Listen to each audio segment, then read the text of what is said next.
SMA Taman Siswa beralamat di Jalan Taman Siswa nomor 30 Kota Mojokerto, dipimpin oleh Bu Aprilia Rita Utami, MPD.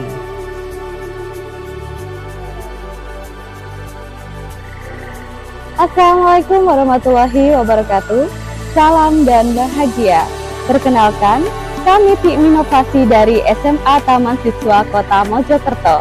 Tim kami terdiri dari Bu Nina Dwi Astuti, Bu Indah Wayuanti, Bu Reza Suci Ramadhani, Bu Anggi Putri Oktavian, dan saya sendiri, Bu Bella Ananda Dwi Umifa. Dalam Isdava Inovatif Summit tahun 2026 ini, kami mengambil topik inovasi pembelajaran dan kurikulum abad 21 dengan judul Deep Learning Eco Project Pelita, mengintegrasikan teknologi pembelajaran mendalam pada pengelolaan limbah minyak goreng untuk menumbuhkan kreativitas dan kepedulian murid terhadap lingkungan. Pembelajaran mendalam mendorong guru menjadi fasilitator yang menghubungkan materi pelajaran dengan masalah nyata di lingkungan sekitar. Salah satu masalah yang ditemukan adalah limbah minyak goreng di ruang double stack tata boga dan juga di rumah tangga.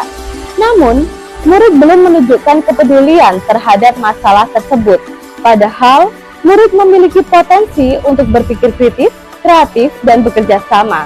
Melalui kolaborasi mata pelajaran kimia, bahasa Indonesia, dan sosiologi, disusunlah inovasi pembelajaran dengan menggunakan model pembelajaran project-based learning untuk mengelola limbah minyak goreng menjadi lilin aromatik yang diintegrasikan dalam mata pelajaran kelas 10. Tujuan dari Deep Learning Eco Project Pelita ini yaitu yang pertama, penanganan limbah rumah tangga khususnya minyak goreng bekas pakai. Yang kedua, meningkatkan kepedulian terhadap lingkungan melalui pengelolaan limbah. Yang ketiga, mengembangkan kreativitas murid dengan membuat lilin aromatik. Dan yang terakhir, mengembangkan jiwa kolaborasi murid melalui pembelajaran berbasis proyek. Sasaran dari Deep Learning Eco Project Pelita ini meliputi murid, guru, dan satuan pendidikan.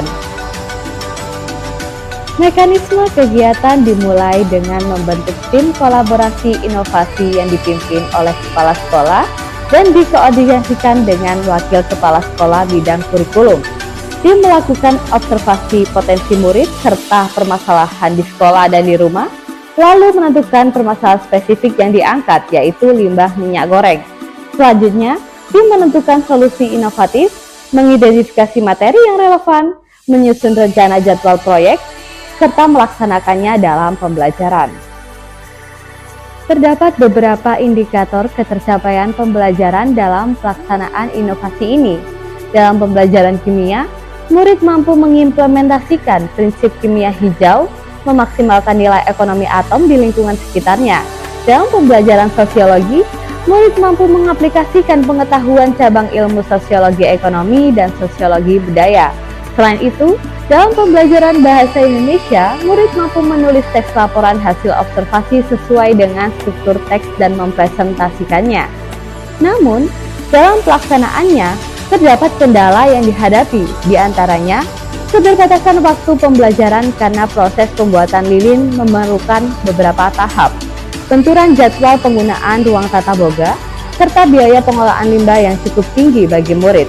Meskipun begitu, ada pun solusi dari kendala tersebut, diantaranya yaitu dengan mengkoordinasi pihak sekolah terkait pengaturan waktu, penggunaan ruang praktik, dan dukungan kebijakan agar proyek berjalan dengan lancar. Selain itu, mengkomunikasikan kebutuhan alat dan bahan kepada murid serta membentuk kelompok untuk menekan biaya dan meningkatkan efisiensi praktik. Inovasi ini bernama Deep Learning Eco Project Pelita, yaitu proyek ekologi yang mengolah limbah minyak goreng menjadi lilin aromatik. Proyek ini dilakukan secara kolaborasi antara mata pelajaran kimia, sosiologi, dan bahasa Indonesia.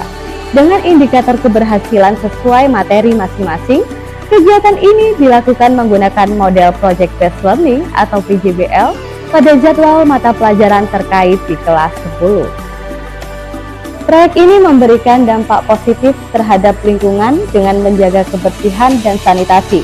meningkatkan kesehatan melalui edukasi pencegahan penyakit akibat penggunaan minyak goreng bekas berulang, serta mendukung ekonomi dengan mengembangkan jiwa usaha dan menambah nilai ekonomi limbah. Proyek ini sudah kami lakukan di bulan September, oleh karena itu terdapat beberapa hal untuk strategi keberlanjutan inovasi. Yang pertama, pengembangan profesional berkelanjutan melalui KUPAS atau Komunitas Belajar Aktif di hari Sabtu. Yang kedua, perbaikan teknis dan pembaruan konten inovasi. Dan yang terakhir, membangun kesadaran murid untuk bekerja sama secara aktif dalam kegiatan inovasi.